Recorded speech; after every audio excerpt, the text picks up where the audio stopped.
नमस्कार दोस्तों, मेरा नाम मुकेश कुमार और आप देख रहे हैं संजीवनी हेल्थ सॉल्यूशन। आज के इस टॉपिक में हम बताएंगे कि एमडीआर ट्यूबरकुलोसिस किसे कहते हैं, एमडीआर ट्यूबरकुलोसिस में कितने तरह के रेजिमेन का उपयोग किया जाता है और एमडीआर टीबी में कौन कौन सी दवा चलाई जाती है और कौन सी दवा से कौन सा साइड इफेक्ट होता है और उस साइड इफेक्ट से बचने के लिए हमें क्या करना चाहिए, या फिर अगर वैसा साइड इफेक्ट हो रहा है तो मुझे कौन सा और भी चीजें अप्लाई करना चाहिए ताकि हमें साइड इफेक्ट में कमी हो। दोस्तों, एमडीआर टीबी तो हम समझ गए पहले कि वैसे दवा जो जनरल टीबी की दो या दो से अधिक दवा जो हमारे शरीर पे फायदा नहीं करने लगता है वह सीवी नॉट टेस्ट से पता चलता है, जैसे रिफाम्पिसिन, आइसोनियाजाइड, तो हम उसे एमडीआर टीबी कहते हैं, जिसे डीआरटीबी कहा जाता है, ड्रग रेजिस्टेंट ट्यूबरकुलोसिस। डीएसटीबी भी होता है जो कि ड्रग सेंसिटिव टीबी होता है और डीआरटीबी होता है जिसे हम एमडीआर टीबी भी कह सकते हैं। दोस्तों, एमडीआर में दो रेजिमेन चलाया जाता है, शॉर्टर रेजिमेन चलाया जाता है और लॉन्गर रेजिमेन चलाया जाता है। शॉर्टर रेजिमेन में 9 महीना से 11 महीने तक का ट्रीटमेंट होता है और लॉन्गर रेजिमेन में 18 महीने से 21 महीने तक के ट्रीटमेंट होता है। इस ट्रीटमेंट के दौरान जो 18 महीने से 21 महीने का होता है लॉन्गर में, इसमें कम दवाइयां दी जाती है, लेकिन शुरू से लेकर अंत तक के सब दवा ही खाना होता है मुझे पूरे 18 महीना, या फिर अगर बढ़ता है 2-3 महीना तो 21 महीना। शॉर्टर रेजिमेन में क्या है कि इसमें आईपी और सीपी दो तरह का ड्यूरेशन होता है। एक आईपी में होता है कि आप 4 महीना से 6 महीने तक आईपी होता है जिसको इंटेंसिव फेज कहते हैं, और सीपी होता है जिसे कंटिन्यूएशन फेज कहते हैं, वह हमें 5 महीना के आसपास चलता है दवा। शॉर्टर रेजिमेन में बेडाकुलिन के साथ साथ ethionamide, clofazimine, ethambutol, pyrazinamide, high dose of isoniazid और लेवोफ्लॉक्सासिन दिया जाता है। यह हमारा 4 से 6 महीने तक ट्रीटमेंट चलता है। उसके बाद बीच में चूंकि 3 महीने बाद हमें फॉलोअप टेस्ट भी कराना होता है, अपने स्पुटम का टेस्ट फिर से देना होता है, उस टेस्ट का रिपोर्ट भी आता है।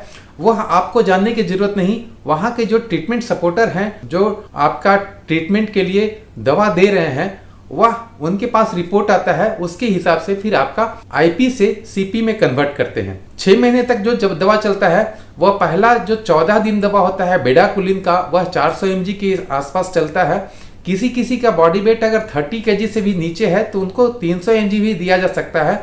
400 mg मैक्सिमम देना होता है 14 दिन तक, यानी कि 100 mg का कैप्सूल होता है, 4 कैप्सूल आपको 14 दिन तक खाना होता है।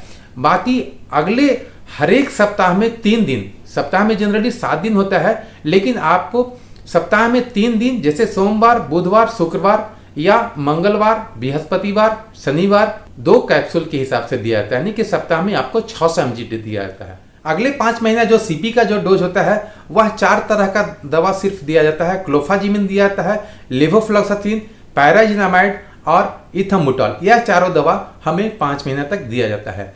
दोस्तों, लॉन्गर रेजिमेन में हमें 5 तरह की दवाएं दी जाती है। वह 5 दवा शुरू से लेकर अंत तक दी जाती है।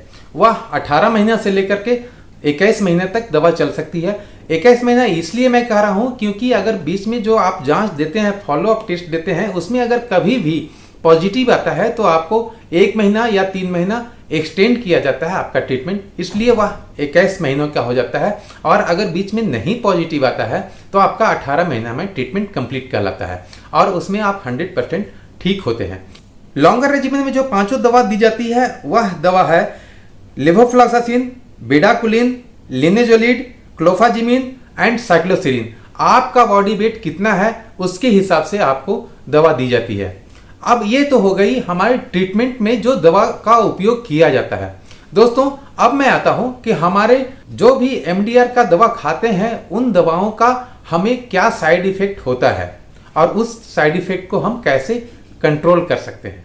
दोस्तों, बेडाकुलिन के खाने से आपके पेट में दर्द हो सकता है, गैस का प्रॉब्लम हो सकता है, हेपेटाइटिस यानी कि सीरम बिलिरुबिन या एसजीपीटी, एसजीओटी का बढ़ना भी हो सकता है। तो अगर आपको वोमिटिंग टेंडेंसी हो रही है या फिर पेट में दर्द हो रहा है तो बेडाकुलिन का जो साइड इफेक्ट है उसकी वजह से हो सकता है।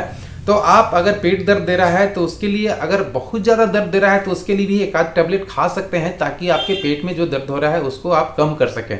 अगर गैस का प्रॉब्लम हो रहा है तो आप सुबह में एक गैस का भी टैबलेट ले लें।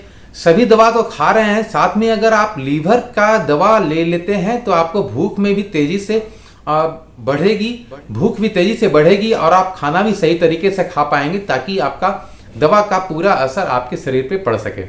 उसके बाद साइक्लोसिरिन है। साइक्लोसिरिन दवा खाने से आपको मेंटल डिसऑर्डर यानी कि किसी भी तरह का अनहोनी होना जैसा महसूस हो सकता है।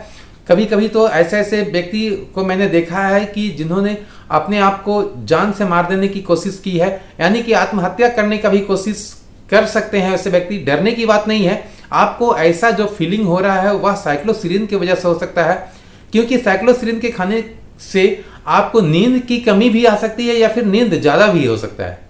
तो अगर नींद ज़्यादा है तो बहुत ज़्यादा प्रॉब्लम नहीं है, लेकिन अगर नींद कम हो रही है तो आपको इस तरह का ख्याल आ सकता है। आप साइक्लोसिरिन का जो आपका वेट है उसके हिसाब से आपको दिया जाता है 750 mg, 500 mg या 250 mg। 250 mg दिया जाता है तो आपको कोई दिक्कत नहीं है, आप किसी भी टाइम खा लें, कोई दिक्कत नहीं है।